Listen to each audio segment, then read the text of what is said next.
قال رسول اللہ صلی اللہ علیہ وسلم انہا ستکون فتنۃ، ان قریب ایک بہت بڑا فتنہ رونما ہوگا۔ حضور نے خبر دی فتنے کی۔ حضرت علی فرماتے اس پر میں نے عرض کیا، قلت، میں نے عرض کیا مل مخرج منہا یا رسول اللہ، اے اللہ کے رسول اس سے نکلنے کا راستہ کون سا ہوگا؟ دیکھیے یہ لکھا ہوا ایگزٹ، نکلنے کا راستہ، اور عام طور پر آپ نے دیکھا ہوگا بڑے ہالز میں یہ سرخ روشنی ہوتی ہے، اس میں اس کا اہتمام کیا جاتا ہے کہ اگر خدا نہ خواستہ کوئی حادثہ ہو جائے لوگوں کو معلوم ہو نکلنے کا راستہ کون سا، یہ مخرج ہے۔ حضور نے خبر دی کہ فتنہ ہوگا۔ تو دیکھیے میں ایک بات عرض کیا کرتا ہوں، ذرا توجہ کیجئے، ہمارا حال کیا ہے؟ ہم بڑے ریشنلسٹ قسم کے لوگ ہیں، یہ زمانہ ریشنلزم کا ہے۔ اگر ہم ہوتے تو کیا پوچھتے؟ وہ فتنہ کیا ہوگا، کیوں ہوگا، کہاں سے آئے گا؟ ہمارے سوال یہ ہوتے ہیں، کب آئے گا، کیوں، کہاں، کب، کیسے؟ ان سب کی حیثیت علمی سوالات کی ہے۔ بھائی کب آئے گا ایک علم ہے، کیسے آئے گا علم ہے، کہاں سے آئے گا علم ہے، لیکن اصل جو عملی اعتبار سے اہمیت والی شے ہے، بچاؤ کا راستہ کون سا ہوگا محمد الرسول اللہ، یہ بتائیے ہم۔ مل مخرج منہا یا رسول اللہ، حضرت علی نے یہ نہیں پوچھا فتنہ کیا ہوگا، کہاں سے آئے گا حضور، کیوں آ جائے گا، کب آ جائے گا، نہیں، مل مخرج منہا یا رسول اللہ، اے اللہ کے رسول یہ بتائیے کہ جب وہ فتنہ رونما ہوگا تو نکلنے کا راستہ کون سا ہوگا؟ اس کا جواب ہے، ارشاد فرمایا محمد رسول اللہ نے، کتاب اللہ، اللہ کی کتاب ہے وہ مخرج، یہ کتاب ہے کہ جس کو تھامو گے تو فتنوں سے محفوظ رہو گے۔ اس کے بعد آپ فرماتے ہیں فیہ نبأ ما قبلکم وخبر ما بعدکم وحکم ما بینکم، اس میں تم سے پہلوں کی بھی خبریں موجود ہیں، عاد اور سمود اور قوم نوح اور قوم ہود اور قوم لوط اور قوم صالح اور آل فرعون، یہ کون ہے؟ من قبلکم، تم سے پہلے، وفیہ خبر ما بعدکم، جو کچھ تمہارے بعد ہونے والا ہے اس کی خبریں بھی موجود ہیں، لیکن وہ کیسے ہوں گی؟ وہ بٹوین دی لائنز ہوں گی، وہ بین السطور ہوں گی۔ ان کے لیے انسان کو، آپ کو معلوم ہے ایک عبارت میں سطور ہوتی ہیں اور ایک درمیان میں ہوتا ہے، ان کے کچھ لکھا ہوا نہیں ہوتا۔ You have to read between the lines۔ قرآن میں بعد میں آنے والے حالات بھی درج ہیں، لیکن اس طرح نہیں جیسے کہ پچھلے حالات درج ہیں۔ اس کے لیے ذرا ان ڈیپتھ پونڈرنگ اوور، غور و فکر اور تدبر کی ضرورت ہوگی۔ وَحُكْمُ مَا بَيْنَكُمْ، اور جتنے اختلافات تمہارے اندر پیدا ہوں گے تا قیام قیامت، ان سب کا فیصلہ بھی اس کتاب میں موجود ہے۔ وَهُوَ حَبْلُ اللَّهِ الْمَتِينُ وَهُوَ الذِّكْرُ الْحَكِيمُ، یہی تو ہے وَهُوَ الصِّرَاطُ الْمُسْتَقِيمُ، سیدھا راستہ، اور کون سا؟ یہی قرآن تو ہے۔ ہر رکعت میں کہتے ہو اہدنا الصراط المستقیم، اور قرآن دیا ہوا ہے اس پر غور نہیں کرتے۔ عجیب تماشا ہے ہمارا، نماز کی ہر رکعت میں اہدنا الصراط المستقیم، اور حضور فرمائے وَهُوَ الصراط المستقیم، صراط مستقیم یہ قرآن ہی تو ہے، الذکر الحکیم یہ قرآن ہی تو ہے، وَهُوَ حَبْلُ اللَّهِ الْمَتِينُ، اور یہی ہے اللہ کی مضبوط رسی۔ آپ نے قاری صاحب سے وہ آیات سنی سورہ آل عمران کی، وَاعْتَصِمُوا بِحَبْلِ اللَّهِ جَمِيعًا وَلَا تَفَرَّقُوا، اللہ کی رسی کو مضبوطی سے مل جل کر تھامو اور تفرقے میں مبتلا نہ ہو۔ تفرقہ ہوگا تو کیا ہوگا؟ تمہاری ہوا اکھڑ جائے گی۔ آج آپ کو معلوم ہے دول عرب اگر یہ یکجا ہو جائیں، ایک دن کے لیے اسرائیل قائم نہیں رہ سکتا، امریکہ نہیں، امریکہ کا باپ اسے قائم نہیں رکھ سکتا۔ اگر امت عرب ہی جمع ہو جائے، عالم اسلام تو بڑی شے ہے، جو وسائل ان کے پاس ہیں، جو اللہ تعالیٰ نے ان کو نعمتیں عطا فرمائی ہیں، لیکن افتراق، انتشار، اختلاف، جتھے بندی، گروہ بندی، دھڑے بندی، اس نے اسرائیل کا خنجر ان کے سینے میں پیوست کیا ہوا، اس لیے کہ فَتَذْهَبَ رِيحُكُمْ، اگر تم اختلاف کرو گے تو تمہاری ہوا اکھڑ جائے گی۔ آج وہ ہوا اکھڑ چکی ہے۔ تو فرمایا وَاعْتَصِمُوا بِحَبْلِ اللَّهِ جَمِيعًا وَلَا تَفَرَّقُوا، اللہ کی رسی کو مضبوطی کے ساتھ مل جل کر تھامو اور تفرقے میں مت پڑو۔ حضور فرما رہے ہیں وہ اللہ کی رسی کون سی؟ ہوا حبل اللہ المتین، یہی قرآن ہے اللہ کی مضبوط رسی۔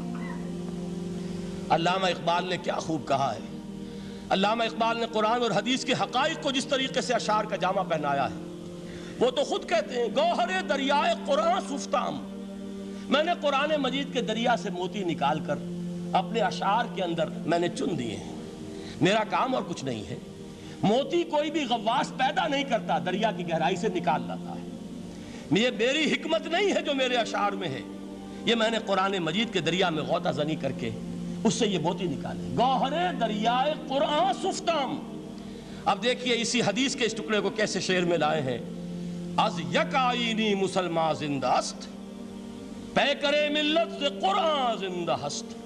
مسلمان کی زندگی تو ایک آئین کے بدولت ہے، یہ آئین قرآن، جو کہا تھا کبھی قائد اعظم مرحوم نے جب پوچھا گیا تھا کہ آپ کے پاکستان کا دستور کیا ہوگا، کیا فرمایا تھا یاد کیجئے کہ ہمیں کسی نئے دستور کی ضرورت نہیں، ہمارا دستور 1400 برس پہلے طے ہو چکا ہے۔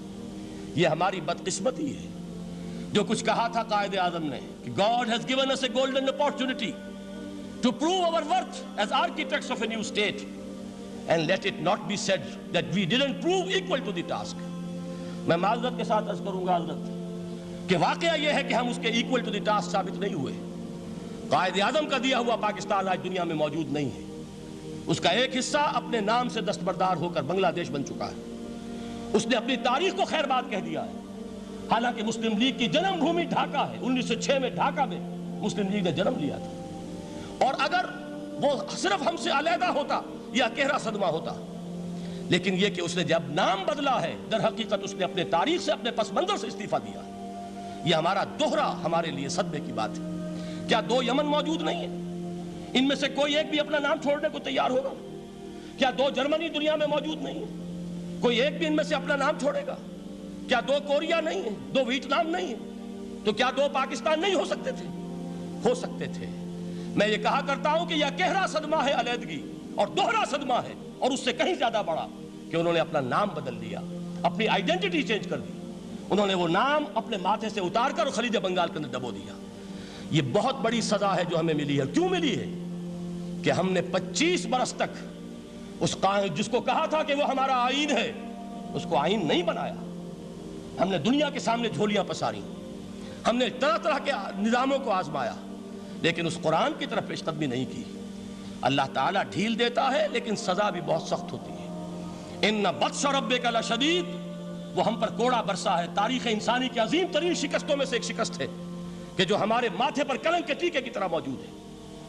اللہ کرے کہ آئندہ یہ تاریخ اپنے آپ کو نہ دہرائے، لیکن میں عرض کر دیتا ہوں آپ سے، جو ہمارے لچھن ہیں، جو ہمارا طرز عمل ہے، جو ہمارے لیل و نہار ہیں، جو ہمارا انداز ہے، اللہ کے دین کا استہزاء اور تمسخر، جس طرح اللہ کے ساتھ مذاق ہم کر رہے ہیں، اس کا شاید اس سے بھی کہیں زیادہ برا نتیجہ نکلے۔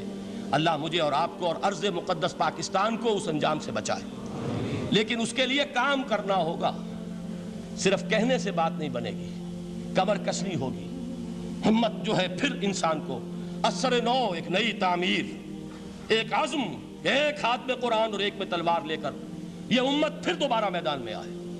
بہرحال عرض یہ کرنا تھا، اقبال کہتا ہے از یک آئینی مسلمان زندہ است، پیکرے ملت سے قرآن زندہ ہست، ماں ہما خاک و دل آگاہ اوست، اعتصامش کن کہ حبل اللہ اوست۔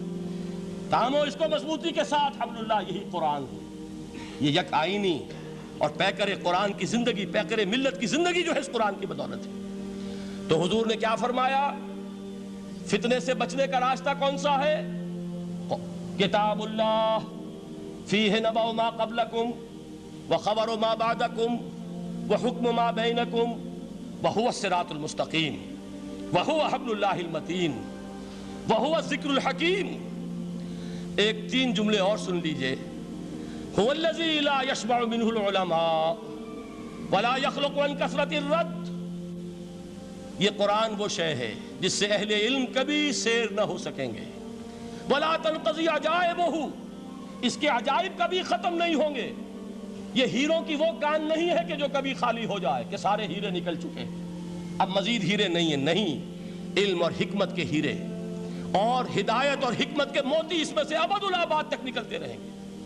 ضرورت صرف کھودنے کی ہے۔ میں نے وہ لفظ استعمال کیا تھا، آج کا قرآن کھودنا ہوگا، آج کی ہدایت اس قرآن سے نکالنی ہوگی۔ قرآن جب نازل ہوا آن دی سرفیس، بالکل ظاہر وہ تھی اس کی ہدایت جو اس دور کے لیے ضروری تھی۔ ہمیشہ کی ہدایت اس کے اندر رکھ دی گئی ہے، اس میں مضمر ہے، اس میں چھپی ہوئی ہے، اس کے لیے تدبر کی ضرورت ہے۔ کتاب انزلناہ الیک مبارک لِيَدَّبَّرُوا آیَاتِهِ وَلِيَتَذَكَّرَ أُولُو الْأَلْبَابِ، لوگ تدبر کریں، اس کی گہرائیوں کے اندر غوطہ زنی کریں۔ لا تنقضی عجائبہ، اس کے عجائب کبھی ختم نہیں ہوں گے۔ ولا یشبع منہ العلماء، اہل علم کبھی اس سے سیر نہیں ہوں گے۔ آپ کو سخت بھوک لگی ہوتی ہے اور کھانا کھانے کے تھوڑی دیر کے بعد اب آپ کا ہاتھ رک جاتا ہے، سیر ہو گئے، بہترین کھانا ہے لیکن نہیں کھا سکتے۔ اگر عام حالات میں وہ آتا تو کبھی نہ چھوڑتے، لیکن اب وہ آپ کا میزبان کہہ رہا کچھ اور لیجیے، تناول فرمائیے ذرا یہ دے، بھائی نہیں میں اب بھر چکا، یہ آپ کہتے ہیں کہ نہیں؟ حضور فرمایا یہ قرآن وہ شے نہیں ہے جس سے اہل علم کبھی سیر ہو سکے، ان کی پیاس بڑھتی چلی جائے گی، ان کے اندر quest of knowledge, search for wisdom بڑھتی چلی جائے گی۔ کبھی بھی انسان یہ محسوس نہیں کرے گا کہ مجھے جو لینا تھا میں لے چکا، بلکہ یہ کہ جیسے جیسے قدم آگے بڑھیں گے تہذیب کے، تمدن کے، علم کے، اتنے ہی قرآن جو ہے وہ آگے بڑھتا چلا جائے گا ہر دور کی رہنمائی کے لیے۔ لا تنقضی عجائبہ ولا یخلق عن کثرت الرد، بار بار کے پڑھنے سے اس پر بوسیدگی طاری نہیں ہوگی۔ دنیا کی اور کتابیں ہیں، ایک دفعہ پڑھ لیں گے، دو دفعہ پڑھ لیں گے، تین دفعہ پڑھ لیں گے، چار دفعہ پڑھ لیں گے، پھر جی نہیں چاہے گا۔ لیکن یہ کتاب وہ ہے، امام شافعی کا میں واقعہ آپ کو سناتا ہوں۔ وہ یہ کہتے ہیں کہ ایک مرتبہ میرے ذہن میں یہ سوال آ گیا کہ اجماع کے لیے بھی قرآن مجید میں کوئی سند ہے، دلیل ہے؟ سب مانتے ہیں کہ اجماع جو ہے سورس ہے قرآن کے اسلامی قانون کی، جس پر کہ امت کا اجماع ہو جائے۔ تو کہتے ہیں میں نے 300 مرتبہ قرآن پڑھا اول سے آخر تک، صرف اس دلیل کی تلاش میں۔ 300 مرتبہ مجھے نہیں ملی، 301ویں مرتبہ جب پڑھ رہا تھا مجھے روشنی مل گئی۔ وہ یبتغی غیر سبیل المومنین کے جو الفاظ آئے ہیں، نولہ ما تولی ونصلہ جہنم، جو کوئی شخص مسلمانوں کے راستے کو چھوڑ کر کوئی اور راستہ اختیار کرے گا ہم اسے اسی کے حوالے کر دیں گے اور جہنم میں پہنچا دیں گے۔ معلوم ہوا مسلمانوں کا جس پر اجماع ہو جائے اس کو بھی ایک سند حاصل ہے۔ یہ مسلمانوں کا مجمع علیہ ایک راستہ ہے، اس کو بھی ایک سند اور دلیل کی حیثیت حاصل ہے۔